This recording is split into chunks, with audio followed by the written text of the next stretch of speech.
네, 목요일 이코노미 클럽 시간입니다. 오늘 함께해 주실 분은 레몬리서치 김민수 대표 모셨습니다. 대표님 어서 오세요. 안녕하십니까. 네, 오늘 김민수 대표님과 이야기할 주제 확인해 보겠습니다. 드디어 기대와 우려 속에서 트럼프 2기가 다시 찾아옵니다. 이에 대해서 수혜주와 피해주를 우리가 대응 전략을 자세히 살펴보도록 할 텐데요. 미국 대통령 선거에서 공화당 소속의 트럼프 전 대통령이 이번에 당선이 되면서 집권 2기를 맡게 됐습니다. 네. 트럼프는 그동안 집권 1기 동안 해외 제품에 대한 관세를 크게 부과하면서 우리 시장 역시 전일 크게 흔들렸었는데요. 일단 미국 우선주의를 표방하고 있는 트럼프, 우리는 앞으로 대규모 감세와 관세 정책에 대해서 어떻게 대응 전략을 짜봐야 될지 이야기를 나눠보겠습니다. 네, 걱정이 많습니다. 네. 네, 한국 증시를 바라보는 쪽에서 우려감이 상당히 크고 앞으로 저희가 한번 당한 게 있기 때문에 네. 이번에도 똑같이 당할 가능성이 높다 보니까 부담감이 큰 거죠. 네, 그런 쪽에서 일단 지금 가장 먼저 생각해야 될 게 그런 부담감을 시장이 충분히 반영했느냐 이런 쪽들을 이제 봐야 될 것 같은데 일단 오늘 그래도 다행히도 증시가 플러스권이 나오면서 변화가 나오기 시작합니다. 네. 네, 일단 가장 중요한 거는 한국은 오른 게 없어요. 만약에 그동안에 저희가 미국 증시와 똑같이 따라서 같이 움직였었다고 하게 되면 이번에 많이 밀렸을 겁니다. 네. 우려감들이 반영되면서 그러니까 특히 지난번에 어제 나왔던 미국은 시장이 한 뭐 다 2, 3%씩 다 쭉쭉 올라가고 네. 유럽 증시는 쫙 빠진 걸 보니까 이제 그런 변화가 나온다고 봐야 되겠죠. 그런 걱정이 큰 모습들이 나오는데 한국 증시는 솔직히 오른 게 없어요. 맞아요. 네, 올해 다 꼴찌입니다. 네. 근데 거기다 뭘 더 뺍니까? 그러다 보니까 여기서 좀 오버하는 국면들이 있다 보니까 거기서 약간 좀 들어 올리는 모습들은 나오는 것 같은데 그러면 여기서 시작해서 이제 코끝 딱 잡고 한국 증시 네. 쫙 끌어올릴 수 있겠느냐? 이거는 또 눈치를 봐야 됩니다. 그걸 어디서 봐야 되냐면 지금 이거 보시게 되면은 일단 매크로 환경들이 좀 변화가 되는 게 나와야 되겠죠. 네. 그러니까 지금 달러가 거의 강세 쪽으로 쫙 들어가서 네. 이게 좀 완화되는 측면들이 나와야 될 것 같아요. 일단 1,400원까지 돌파했잖아요. 그렇습니다. 네. 원화도 1,400원 이런 식으로 약간 좀 부담 가는 측면들이 이제 미국만 볼 거다. 미국의 관세나 통상 정책에 대한 부담감이 큰 부분을 한마디로 표현하게 되면 매크로 지표들이 막 얘기를 한다고 봐야 되겠죠. 네. 그런 쪽들이 어느 정도 좀 완화되는 국면들. 그래서 이건 좀 심했어라고 완화되는 국면들이 나오기 시작하게 되면 달러 다시 약세로 가기 시작하고 거기다 또 금리 같은 경우도 마찬가지죠. 금리도 지금 생각보다 좀 세게 움직였던 부분들이 변화가 나오는 시점 쪽에서 한 4.4 이상까지 간 건 좀 단기적으로 오버했어라고 하는 완화되는 모습들이 나오기 시작하게 되면 한국 시장은 좀 더 약간 돌리는 모습들이 나올 겁니다. 근데 여기서 중요하게 봐야 될 부분들이 한국은 일단 부담 가는 재료 어차피 이제 내년에 취임식 갖고 이제 취임과 동시에 트럼프는 또 똑같이 행정명령으로 사인을 막 하겠죠. 네. 그 여러 가지 상황들이 한국 입장 쪽에서 봤을 때는 그렇게 썩 부담 가는 요인으로 본다라고 하게 되면 돌리긴 돌리는데 우리가 알고 있듯이 뭐 탄력적으로 쫙쫙쫙 올라가서 그동안에 못 갔던 부분들을 많이 만회하겠다라고 보기는 좀 어려워요. 그게 어떤 모습으로 나오냐면 지금 시장으로 보게 되면은 일단 일정한 부분적으로는 지지를 합니다. 그래서 네. 거기서는 여기서 더 빠지는 건 말도 안 돼라고 하는데 그러면 지금 흐름 가지고 미국이 돌아가는 거 가지고 한 2,600선이 지금 저항으로 바뀌어 있네요. 네. 이 정도까지 뭔가 또 미국의 강세와 함께 우리 쫓아갈 거야라고 볼 수 있을 정도의 강한 탄력이 보여줄 것이냐 이것도 아직 모르겠어요. 악재가 대기하고 있는 상황이다 보니까 네. 그런 쪽으로 봤을 때는 일단 좀 돌리긴 돌리는데 그리고 또 거기서 만약에 돌려서 뭐 조금 흐름들이 완화가 된다고 하더라도 네. 아마 그를 안고 움직이는 섹터는 다를 겁니다. 그게 트럼프 시대에 약간 좀 어느 정도 좀 돌리는 모습들이라고 봐야 되겠죠. 그러니까 되는 차별화된 섹터 쪽으로만 강할 거고 네. 아닌 쪽들은 오히려 좀 이쪽으로 같이 동참해서 강하게 나가기는 어렵을 것이다 라고 네. 보게 되면 지금 포인트는 될 만한 섹터와 그쪽에서 자리를 잡고 있는 게 제일 중요하겠죠. 그게 포인트라고 봐야 될 것 같고 그래서 시장은 어떤 제한적인 상승 정도로 봐야 될 것 같고 그렇다고 밀리게 되면 지지권은 있을 것이다 라고 보는데 네. 미국처럼 그리고 또 어떤 시장의 중심이 돼서 한국 시장이 저평가를 막 탈출하는 모습들로 가기에는 아직은 좀 확인할 게 있다라고 봐야 될 것 같습니다. 일단 제한적인 상승이 나올 것이고 밀려도 그래도 우리 증시는 그간 크게 올라가지 못했기 때문에 네. 지금 뭐 더 떨어질 데는 없다라고 보면 되겠죠. 오늘도 또 트럼프 대통령이 당선되면서 종목별 차별화가 나타나고 있습니다. 우리가 그렇다면 트럼프 수혜 섹터와 관련주들을 어떻게 봐야 되는지 짚어보도록 할게요. 네. 오늘 또 많이 움직이고 있는 게 우주항공, 또 조선주, 로봇, 뭐 통신 장비 등등 많은 종목들이 움직이고 있습니다. 네. 이 종목들이 계속해서 이렇게 힘을 쓸지 아니면 이제는 또 잠시 이렇게 수혜를 본 것이다라고 보는 게 좋을지요. 네, 일단 포인트를 잡을 때 네. 그렇게 보셔야 될 것 같습니다. 이제 지금 두 가지로 보셔야 될 것 같은데 트럼프 시대 때 수혜라고 볼 수 있는 쪽들은 아무래도 그 전부터 잘 해왔고 그런데 그럼에도 크게 영향을 받지 않는 섹터. 네. 이게 가장 또 여전히 뭐 트럼프 당선이 됐다고 해서 하더라도 뭐 변화가 있겠느냐라고 네. 보게 되면 그게 그대로 쭉 이어나갈 수가 있겠죠. 근데 두 번째로는 트럼프 쪽에서 이제 우리가 좀 이쪽은 부족했는데 좀 손을 내밀어서 같이 성과를 낼 수 있겠느냐라는 쪽들도 중요하게 봐야 되겠죠. 그게 대표적으로 조선이다 보니까 네. 시장에서 이렇게 움직임이 좀 강하게 나온다고 봐야 될 것 같고 그전 같은 경우도 조선 같은 경우는 신주성가 지수가 190대로 갔다가 내려왔다 하다 보니까 거기서 좀 이러다가 좀 쭉 밀리는 거 아니야? 라고 하는 부담감이 커서 좀 못 갔던 부분입니다. 네. 그리고 거기다가 중국 쪽이 오히려 수주가 막 늘어나고 하다 보니까 저희가 좀 약간 위축됐던 분위기죠. 근데 그게 오히려 중국은 계속 때리기가 이어질 거고 미국이 그렇다 보니까 오히려 이때 반사이익을 충분히 누릴 것이다 라는 쪽들의 하나가 조선 쪽이라고 봐야 되겠죠. 게다가 미국 같은 경우는 이제 앞으로 이제 화석 원료 쪽을 계속 또 뽑아내려고 하고 그걸 수출을 또 계속 하겠다라는 네. 입장이 가장 큰데 그럼 그렇게 됐었을 때 화석 원료 쪽에서 미국에서 이제 나오는 원유를 또 세계로 수출할 거 아닙니까? 네. 그거와 함께 또 LNG 쪽 이쪽을 또 많이 운반을 하는 쪽들이 더 늘어날 텐데 그럼 그걸 누가 담당하겠느냐? 지금은 중국 대리가 한참이다 보니까 중국 쪽은 좀 경쟁력을 잃을 거고요. 상대적으로 한국 쪽에 대한 배들이 훨씬 더 속도가 날 것이다라고 하게 되면 그에 따른 기대감들이 또 받을 수가 있겠죠. 그래서 조선 쪽은 이래저래 위축됐던 모습들 쪽에서 앞으로 호기를 맞을 가능성이 높다라는 쪽에서 바라보는데 네. 그러면 조선주 지금 막 따라가서 하나오션 지금 20%니까 지금 여기서 사서 지금 사게 되면은 뭐 한 5만 원까지 갈 테니까 그래서 뭐 지금 뭐 30% 더 수익 날 거야라고 보기보다는 네. 조선 쪽은 한번 딱 불기 시작하게 되면 좀 무겁습니다.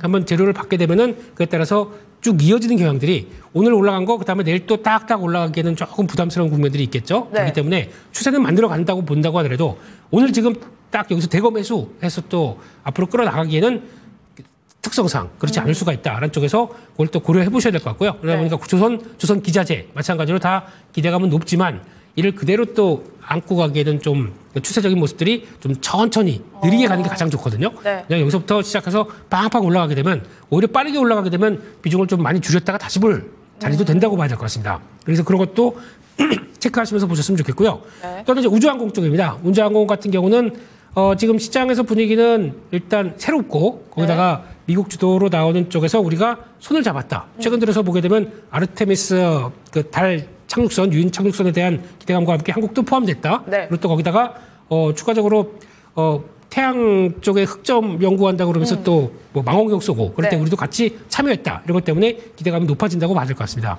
그런 쪽으로 봤을 때는 뭐 우주항공 쪽은 같이 영향을 끼칠 수가 있다는 쪽에서 봤었을 때 계속 관심 있게 봐야 되는데 뭘 사느냐? 네. 지금 보게 되면은 약간 좀 스페이스 X와 관련된 쪽에서 연관되는 종목이 HVM입니다. 네. 이 회사 같은 경우는 직접 소재를 그쪽으로 납품하고 있고 또 하나가 지금 시장에서 잘 보여지지는 않겠지만 세아베스틸 지주 네. 이 회사 같은 경우도 세아 특수강이 이쪽으로 납품하고 있어요. 근데 전혀 알고 있지만 시장이 몰라서 좀 소외됐던 부분들이겠죠. 네. 이런 것들이 반영되면서 같이 움직이긴 하는데 제가 보기에는 중심이 좀 필요합니다. 우주항공 쪽에서 그러면은 우리나라도 우주항공청을 통해서 예산이 배분되면서 그 주도적인 역할을 하는 쪽이 어디냐? 그러면 첫 번째가 한화 에어로스페이스. 이게 그래서 모여라. 나를 중심으로 모여서 예산 받았으니까 니네들 나눠줄게. 이런 식으로 가게 되면 한화 에어로스페이스가 제일 중요하고.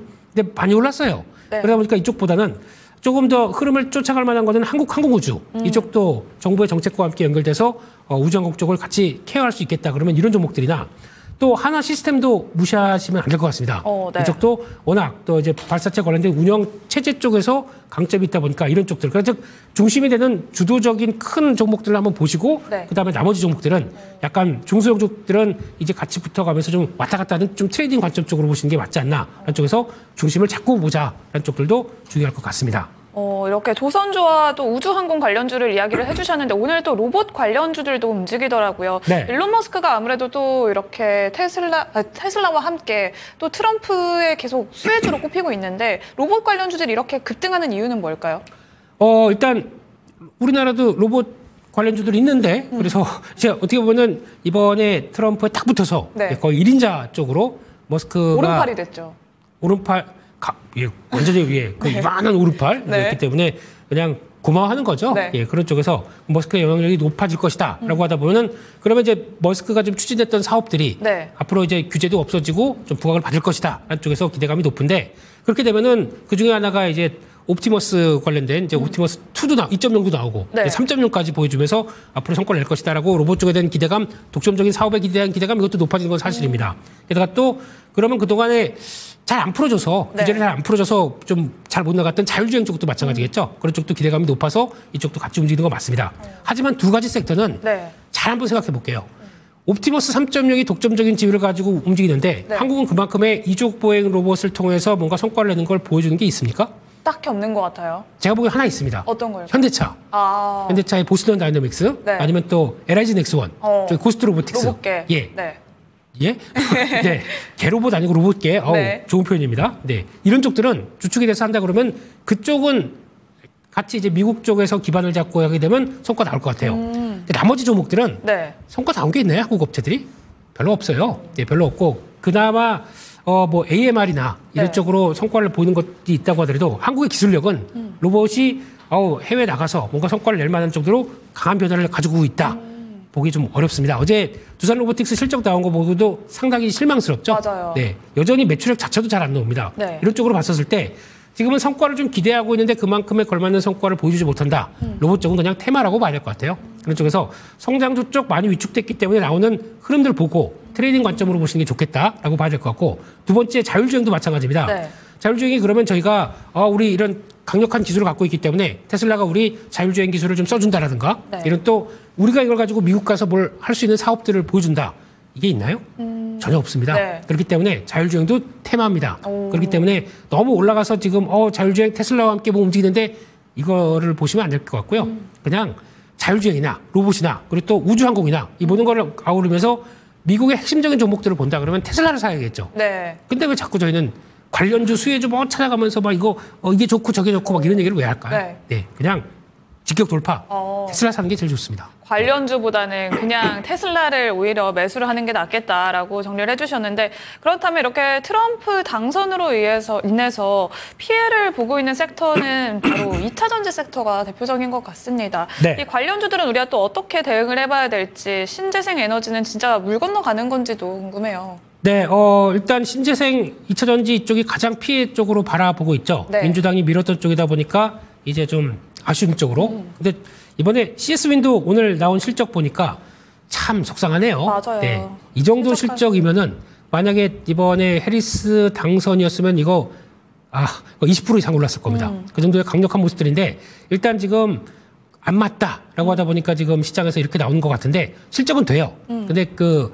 생각보다 약간 부진한 모습들. 그러면 이제 저희가 안고 있는 좀 어떤 좀 장벽들이 좀 제거가 됩니다. 그러니까 즉 트럼프는 이번에 당선되게 되면 당연히 IRA 폐지를 통해서 신재생 에너지는 이거 관련된 쪽의 육성법 이런 거는 다 말도 안 된다. 네. 그런 쪽들을 당연히 이제 제거를 시키기 시작하겠죠. 근데 그게 진짜 IRA 법을 효력을 폐지시켜서 들어가는 이제 보조금 자체는 행정부가 할 수가 있기 때문에 네. 그러니까 이거는 그냥 둔다고 하더라도 보조금 관련된 정책들은 만약에 없어진다 그러면 타격을 받을 겁니다. 근데 그럼에도 불구하고 지금 그러면은 그에 따른 수혜를 받을 수 있는 왜 테슬라는 안 빠져요? 전기차의 또 핵심이다 보니까 그러니까 이건 또 약간 이해 관계가 좀 다르다고 봐야 되겠죠. 네. 그런 쪽에서 봤을 때 가장 중요한 거는 그러면 그럼에도 불구하고 IRA 법안이 폐지된다고 하더라도 그 중에서도 그래도 시장에서는 신재생 에너지 그렇다고 뭐 안 하는 거 아니지 않습니까? 여전히 사업들은 이어질 겁니다. 네. 그럼 그 이어지는 사업 쪽에서 어떤 부스트업 받을 건 없다고 하더라도 자체적인 경쟁적 쪽으로 여전히 유지가 되고 있다. 그래서 실적을 내준다. 그러면 시장이 다시 볼 겁니다. 근데 그때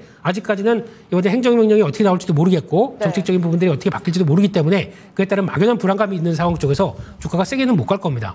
그래서 아마 지금 2차 전지나 네. 그리고 또 마찬가지로 신재생 에너지 관련된 종목들은 이번 기회에서 많이 빠지게 되면 돌아올 겁니다. 돌아오는데 그렇다고 추세적으로 딱 저한테서 우리가 주도니까 내가 주도주야라고 할 정도의 모습을 보여주기는 어렵습니다. 그럼 제가 주도주가 아닌데 그걸 가지고 괜히 저 밑에서 샀다가 또 물 탔다가 또 움직이는 거 보고 이렇게 하기엔 되게 어렵겠죠. 그래서 물 탄 게 있으면은 차라리 다시 한번 추세적으로 올라와서 저항대 부분까지 돌아온다. 나와야 됩니다.